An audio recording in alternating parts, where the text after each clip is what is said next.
Hello friends, आज आपण क्लिन्झिंगच्या step बघणार आहोत ज्या पार्लरमध्ये किंवा सलूनमध्ये केल्या जातात त्याच क्लिन्झिंगच्या स्टेप आज मी तुम्हाला इथे शिकवणार आहे।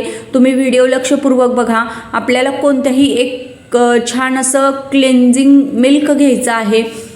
कुठल्याही कंपनीचं तुम्ही इथे यूज करू शकता। छान असं क्लिन्झिंग मिल्क घेतल्यानंतर आपण पूर्ण चेहऱ्याला टॅप टॅप करत ते स्प्रेड करायचं आहे। अशा पद्धतीने व्हिडिओ बघून तुमच्या लक्षात येईल अशा पद्धतीने आपल्याला सगळीकडे म्हणजे सगळ्या चेहऱ्याला आपल्याला क्लिन्झिंग मिल्क लावून घ्यायचं आहे। आता यातही जर तुमची ऑइली स्किन असेल तर क्लिन्झिंग लोशन तुम्ही इथे यूज करा आणि ड्राय स्किन असेल तर क्लिन्झिंग मिल्क यूज करा। आता क्लिन्झिंगच्या ज्या स्टेप्स आहेत त्या centre to centre, centre to left, left to centre, centre to right आणि राईट टू पुन्हा सेंटर अशा प्रकारे आपल्याला ह्या मानेच्या क्लिन्झिंगच्या स्टेप्स करायच्या आहेत। त्याच्यानंतर इयर टू इयर या कानापासून त्या कानापर्यंत आपल्याला क्लिन्झिंग करायचं आहे। क्लिन्झिंग केल्यामुळे आपल्या चेहऱ्यावरचा सगळा मेकअप हटला जातो। त्याच्यानंतर अप्पर लिप्स व्हिडिओ व्यवस्थित बघा म्हणजे तुमच्या लक्षात येईल कशा प्रकारे आपल्याला करायचं आहे। त्याच्यानंतर आपल्याला करायचं आहे ते फुल चीकचंही आपल्याला इथे क्लिन्झिंग करायचं आहे। गालावर जो काय मेकअप असेल, ब्लशर असेल, कंटोरिंग असेल, हायलाईट असेल ते सगळं आपल्याला मेकअप केलेला काढून टाकायचं आहे। अशा पद्धतीने आपल्याला चीकचं क्लिन्झिंग करायचं आहे। त्याच्यानंतर पुढची स्टेप आहे नोज। अप्पर दिशेला आपल्याला नोजचं क्लिन्झिंग करायचं आहे।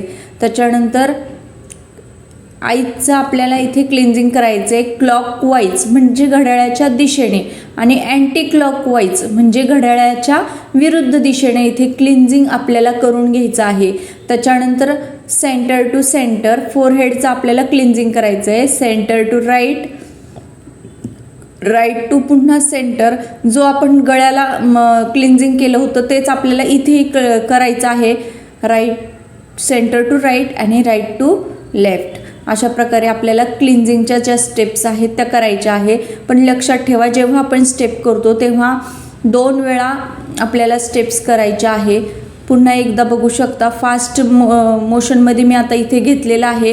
तुम्हाला फुल व्हिडिओ बघायचा असेल तर सुरुवातीपासून व्यवस्थित बघा म्हणजे तुमच्या लक्षात येईल। आणि जिथे जिथे आपला हात कोरडा पडला आहे किंवा क्लायंटचा चेहरा जिथे जिथे कोरडा पडला आहे, ड्राय झाला आहे, तिथे तिथे तुम्ही पाण्याचा हात लावू शकता, पाणी तिथे यूज करू शकता। क्लिन्झिंग करताना आपण पाणी यूज करू शकतो पण फेशियलचा जो मसाज करतो त्यावेळेस आपण पाणी यूज करू नाही शकत।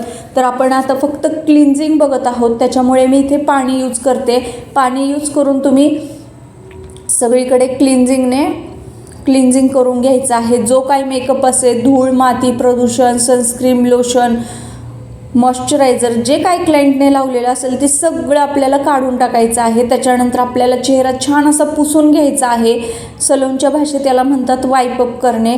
चेहरा छान असा वाईपअप करून घ्यायचा आहे। बघू शकता इथे मी कॉटन टिश्यू घेतला आहे ओला करून आणि पूर्ण चेहरा मी वाईपअप करून घेतला आहे अशा पद्धतीने। जर तुम्हाला याच्यापेक्षाही छान छान व्हिडिओ आणि मेकअपचे व्हिडिओ, फेशियलचे व्हिडिओ, मशिनरींचे व्हिडिओ जर तुम्हाला बघायचे असतील तर आत्ताच माझ्या चॅनलला सबस्क्राईब करा आणि बेल आयकॉनला क्लिक करायला विसरू नका, कारण अशाच प्रकारचे व्हिडिओ आणि याच्यापेक्षाही छान असे व्हिडिओ ह्या चॅनलवर मी अपलोड करत असते। बाय, भेटूया पुढच्या व्हिडिओमध्ये।